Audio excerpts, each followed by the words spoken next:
I finally did something that I've wanted to do for a few years now, and that is get Muscovies. So I have 2 pairs of Muscovies there, meaning 2 fellers and 2 ladies, and the ladies are laying age. I just got back from picking them up, $10 a bird, and I'm going to go to an Amish auction house tomorrow morning and see what other kind of ducks I can find, because yeah, I want to grow my duck collection a little more. I got a pair of mallards there and then the Muscovies. So yeah, I like a mixed flock, obviously. So yeah, I'll see what else I can find. But the tomatoes have been coming on strong. This time last year, they were puckering out from the heat. This year, they're still doing great. I mean, obviously the bottom leaves are yellowing and stuff, but that's normal. They're still kicking.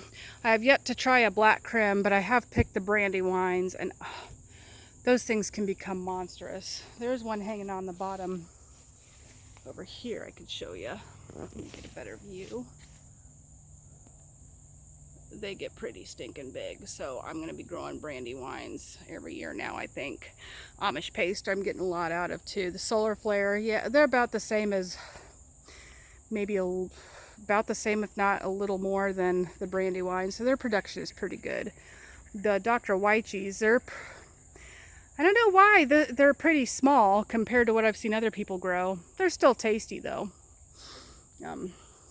My jigsaw peppers, they're really tiny and cute. They only get about that big. They go from green to purple and then turn red when fully ripe. I've used those in salsa and they are fantastic. They're great little bitty peppers. I don't think they're quite as hot as a jalapeno. Obviously my squash beds are getting some squash. I was afraid that maybe the compost was too fresh, and I got squash growing in my other raised bed over there, but they seem to be doing okay. So that's great. Not everything I planted grew, but at least I'm getting squash this year. Bell pepper production is nah. But maybe it's because I needed to add more soil into my kid pool. Speaking of pond though, let me show you what's blooming out by the pond. Joe Pye weed. I have been researching more about perennial flowers that can grow well in clay and in my grow zone, which is 6B. And Joe Pye weed is one of them. It kind of looks like a milkweed, but you could tell there's just something about it that's not a milkweed. And lo and behold, I checked it on my plant identifier app, and my suspicions were confirmed that it's Joe Pye weed, also known as boneset, or however you say that.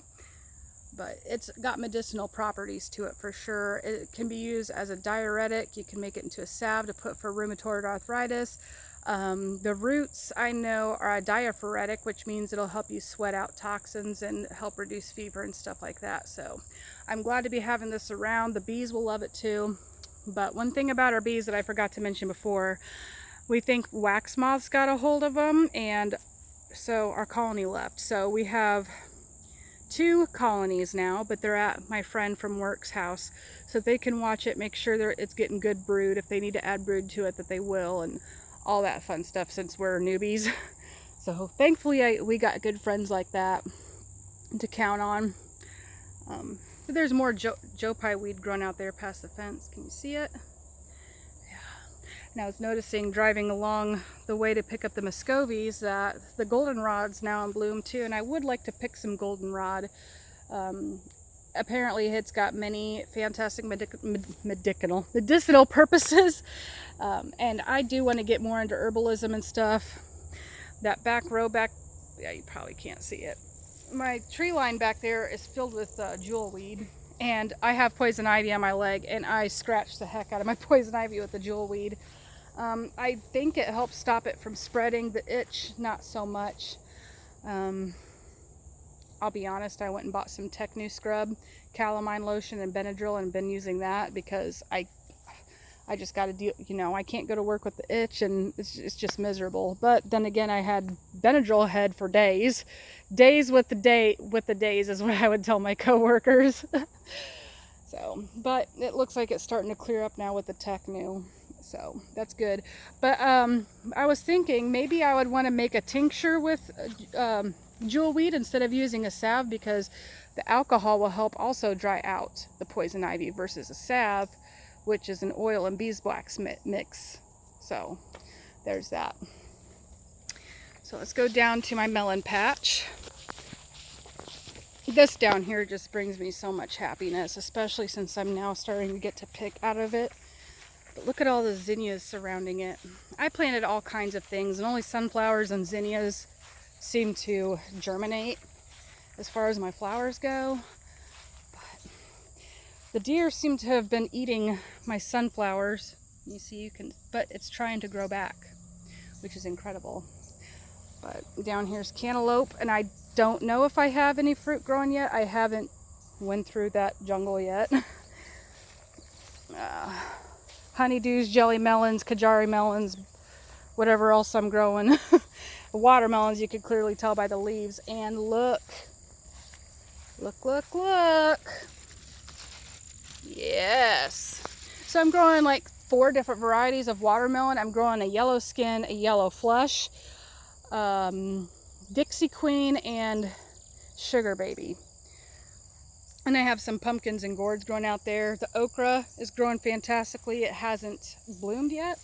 See, this one's also been munched on, but it's grown back.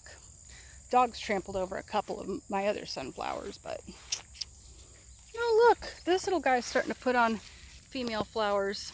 And the bees and butterflies and stuff have just been working like crazy down here. So I don't think I'll have any pollination problems. Maybe cross-pollination, but hey, maybe I'll discover a new melon that tastes really good. So anyway, guys, I know this was a quick little update, but I thank you for stopping by, and I love you, and so does Jesus. God bless.